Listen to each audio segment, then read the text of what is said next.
then we're both in it. Don't shake the table or else we're fucked. It looks so tense right now. I'm very relaxed.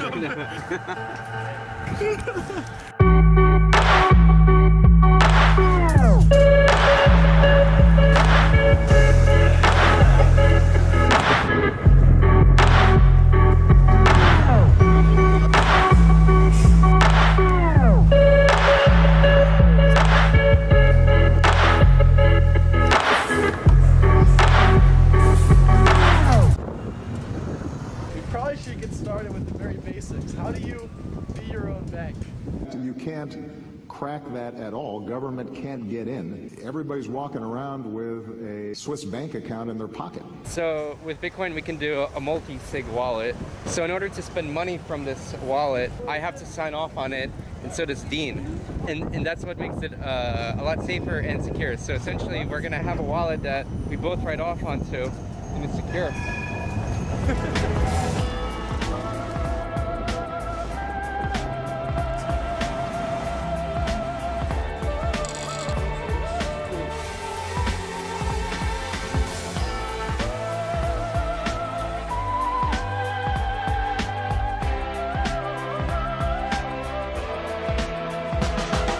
Easier to do it up there because it'll be steady. So there's 3 wallets we're going to dive into. There's the hot wallet for everyday spending, the cold storage for long-term storage, and there's multi-sig, so you can set up a wallet with friends. Let's do a hot wallet. Just a fancy way of saying any wallet that is connected to the internet, so it's generally a lot easier to use it. You don't want to have your entire account accessible through, in case someone jacks your phone, but you have a little bit so when you go to the store, if you have to pay back a friend, like, you can send them out you need. You can send money to anyone with any wallet of any operating system, and it works the same exact way.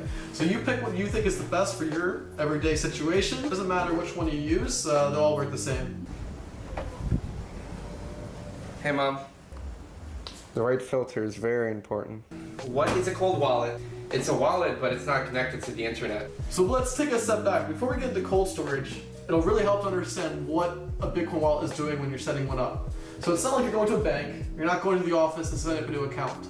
What's actually going on is that you're kind of rolling this random dice and you're finding a number that has always existed. So what we're doing, you can actually generate a Bitcoin or a cryptocurrency wallet without any internet connection because you're not actually making an account with some online database. All you're doing is finding a number that has never been seen by humankind before. I like the analogy that a lot of people use. The likelihood of somebody picking the same grain of sand on the beach is almost impossible. That's essentially what you're doing. You're just picking a number that nobody else will pick. Cool, so you can make a Bitcoin wallet without having any access to the internet. But how do you actually use a wallet that doesn't connect to the internet? There's companies such as Ledger, which basically make these devices which generate Bitcoin wallets and other cryptocurrency wallets without it ever connecting to the internet. And if you want to transfer Bitcoin, all you do is connect it to a device like your laptop. The key is safely stored on this device. All you're sending over is a signed transaction. Yeah. But you can also generate one without having these special devices. It's the paper wallet, and it's essentially just a piece of paper that you write your keys to, and you can send Bitcoin to it, and then when you're ready, there's an easy way to export the Bitcoin onto like a computer and send it somewhere else. And you don't have to worry about it leaking on the internet because it's on paper. The benefits of these hardware wallets over a paper wallet, for example, is that with this, you can connect your computer and send money without jeopardizing the key on this actual device. If you use a paper wallet, it has the same security as this device if you never actually withdraw the funds from it. But for paper wallets, you generally destroy the security of the wallet once you use it. It's like a piggy bank that you can put money into and then break open when you get the money out. Let's go. So multi-sig means that I have my own key and Dean has his own key. I'm gonna generate a key on my laptop and then he's gonna generate a key on his laptop. And we can only spend it if we both write off and say, yes, we can spend this transaction. What we generated right now is private key, which is just the random number that we found. Now, to generate the multi-signature, I just need to get Dean's other public key. We just go to the build, the GitHub.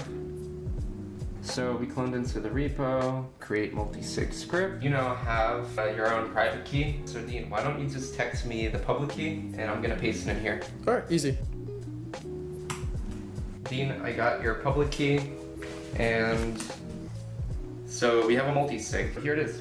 And we can send Bitcoin to it now. Let's try sending some money to it. So you're gonna see you have the multi-sig address right here. It'll begin with a 3.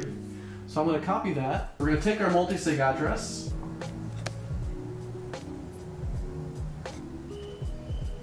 Cool. So as you can see, we just loaded this up with some money.